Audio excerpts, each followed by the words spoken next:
யாக்கோபு 1:19 சொல்லுது, நீங்கள் கேட்குறதுக்கு தீவிரமாயும் பேசுகிறதுக்கு பொறுமையாயும் கோபிக்கிறதுக்கு தாமதமாயும் இருக்க கடவர்கள் அப்படின்ட்டு. அதுக்கு அர்த்த வசனம் சொல்லுது, மனிதனுடைய கோபம் தேவனுடைய நீதியை நடப்பிக்க மாட்டாது அப்படின்ட்டு. அப்போது இங்கே ரொம்ப இம்பார்ட்டண்ட்டாக அந்த கோபத்துக்கு ஒரு இம்பார்ட்டன்ஸ் கொடுக்குறாங்க கடவுள். அதனால இந்த கோபத்தை பற்றி நம்ம இன்றைக்கி என்னென்ன காரியங்கள் அப்படின்னு பார்க்க போகிறோம். ஏன் அதுக்கு அவ்வளோ இம்பார்ட்டன்ஸ், அந்த கோபத்தினால நம்மளுக்கு என்ன நடக்குது, அந்த கோபம் வராமல் நம்ம எப்படிலாம் தடுக்க முடியும், அதுக்கு என்ன காரியம் வந்து இம்பார்ட்டண்ட்டாக இருக்குது, அதை நம்ம என்ன செய்யணும், அதனால நம்மளுக்கு என்ன காரியங்கள் நடக்கும், என்ன நல்லது நடக்கும் அப்படின்றத இன்றைக்கி நம்ம பார்க்க போகிறோம். Angry does not solve anything. It builds nothing, but it can destroy everything. அது எல்லா காரியத்தையும் டிஸ்ட்ராய் பண்ணிடும். நம்ம வாழ்க்கையில் நிறைய இடத்துல நம்ம யோசித்து பார்த்தோம் அப்படின்னா, நம்முடைய கோபங்கள்னால நிறைய காரியங்களை வந்து நம்ம இழந்திருப்போம், டிஸ்ட்ராய் பண்ணியிருப்போம். நம்ம கொஞ்ச நாள் கழித்து அதை திருப்பி நம்ம யோசித்து பார்க்கும்போது, அட இந்த இடத்துல நம்ம கோவப்படாமல் இருந்திருக்கலாமே, இந்த இடத்துல நம்ம இந்த காரியம் செய்யாமல் இருந்திருக்கலாமே அப்படின்னு நம்மளுக்கு நிறைய இடத்துல யோசனை வந்திருக்கோம். ஸோ இப்போ அந்த டிஸ்ட்ராய் எவ்ரி திங் அப்படின்றத எப்படி பைபிள் நம்மளுக்கு சொல்லுது, என்னென்ன காரியங்களை நம்ம டிஸ்ட்ராய் பண்ணுறோம் அப்படின்ட்டு வேத வசனத்தை வச்சு நம்ம பார்ப்போம். நீதிமொழிகள் 15:18 இந்த வசனம் அழகாக சொல்லுது, நம்ம வந்து கோபம் பட்டால் நிறைய ஆர்கியூமெண்ட்ஸ் டெவலப் ஆகும், நிறைய காரியங்கள் வந்து அதனாலேயே நம்மளுக்கு வந்து தடையாக நிற்கும். நம்மளுக்கு கோபம் வந்த உடனே ஆர்கியூமெண்ட்ஸ் வரும், ஆர்கியூமெண்ட்ஸ் வந்த உடனே பிரிவினைகள் வரும்.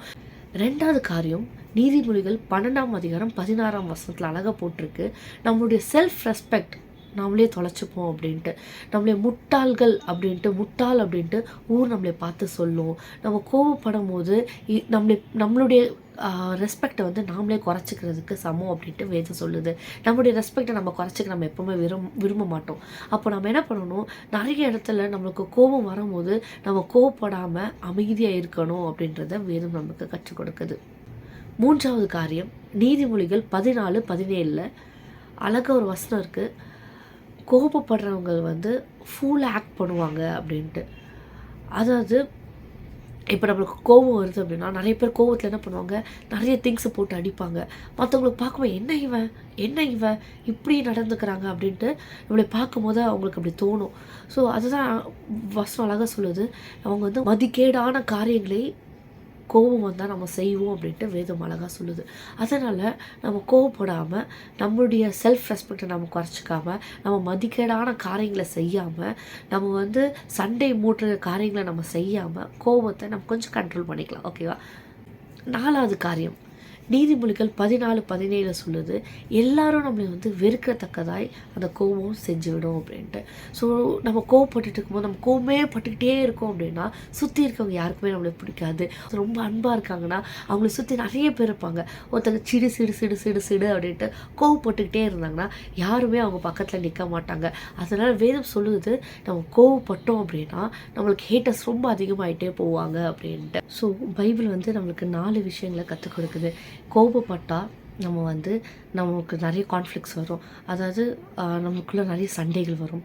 இன்னொன்று, நம்ம வந்து ஒரு ஃபூலிஷாக ஆக்ட் பண்ணுவோம், மதிக்கேட்டான காரியங்களை நம்ம செய்வோம்.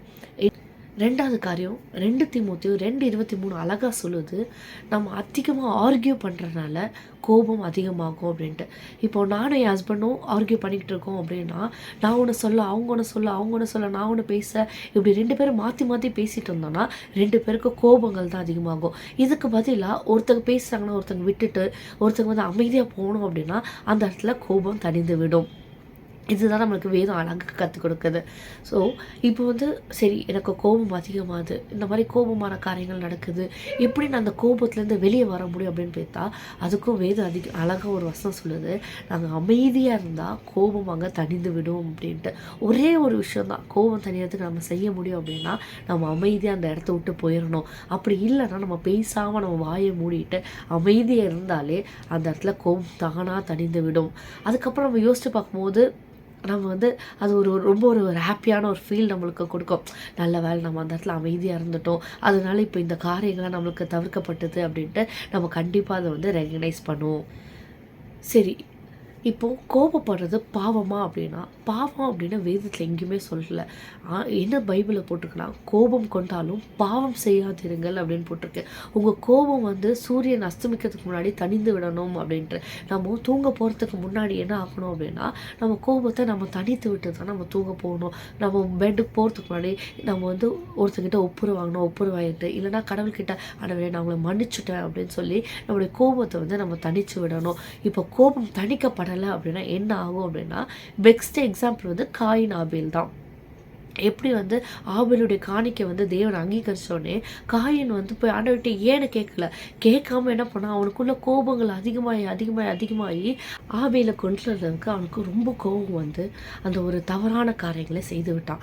ஸோ இப்போ நாம் இப்போ யோசித்து பார்க்கணும், நம்ம அந்த அளவுக்கு நம்ம கோபத்தை கொண்டு போகிறோமா? அதாவது பாவம் செய்கிற அளவுக்கு நம்ம கோபம் போகுதா? இல்லை நம்ம பாவம் செய்யாமல் நம்ம பொறுமையாக இருந்து தேவனுடைய நீதியை வந்து நம்ம வாழ்க்கையில் நடக்க நம்ம பண்ண போகிறோமா அப்படின்ட்டு நம்ம யோசித்து பார்க்கணும். ஏன்னா வேதம் அழகாக சொல்லுது, மனுஷனுடைய கோபம் தேவனுடைய நீதியை நடப்பிக்க மாட்டாதே அப்படின்ட்டு. அப்போது நம்ம கோபப்படாமல் நம்ம பொறுமையாக இருந்தால் தேவனுடைய நீதியான செயல் வந்து நம்மளுடைய வாழ்க்கையில் வந்து எல்லாமே அப்படியா நடக்கும். ஸோ நம்ம வாழ்க்கையில் இனி தேவனுடைய நீதியை வந்து நம்ம பெற்றுக்கொண்டு அவருடைய பாதையில் அவர் நம்மளுக்கு சொன்ன அந்த கோபம் என்ற காரியத்தை வந்து நம்ம விட்டு நம்ம கோபப்படுறதுக்கு தாமதமாக இருக்கிற பிள்ளைகளாக மாறுவோம். ஆமென். God bless you all.